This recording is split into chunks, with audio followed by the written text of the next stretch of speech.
good morning. Ayan, so nandito tayo ngayon sa car ko, sa building na Ascenda International. And pupunta tayo sa Union Bank, magpapapalit tayo ng check-in natin. Ito siya, 154,000. Ang maganda dito sa kita natin ng 154,000 is 1 week lang nating income.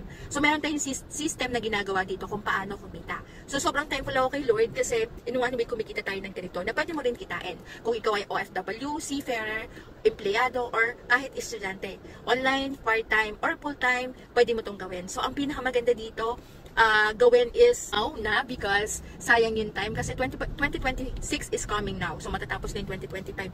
So for me as a single mom, so nakita ko yung business na to, sobrang thankful ako kasi may isang system and company na tumutulong para makuha yung mga pangarap natin. Kung ikaw ay may pangarap sa tingin mo is mahirapan ka makuha dahil sa pagiging empleyado or OFW, hindi naman ako against dito, kaya lang medyo parang matagal, pero depende. Pero ako kasi nung nakita ko to, naintindihan ko yung negosyo, ginawa ko agad, and ito yung naging resulta ko na pwede pa rin maging resulta. So paano gawin ang ating business, i-message mo ako. Pwede kitang i-guide at pwede mo rin kitain yung kinikita namin dito. So, message me in my inbox. Thank you so much and welcome to The Good Life.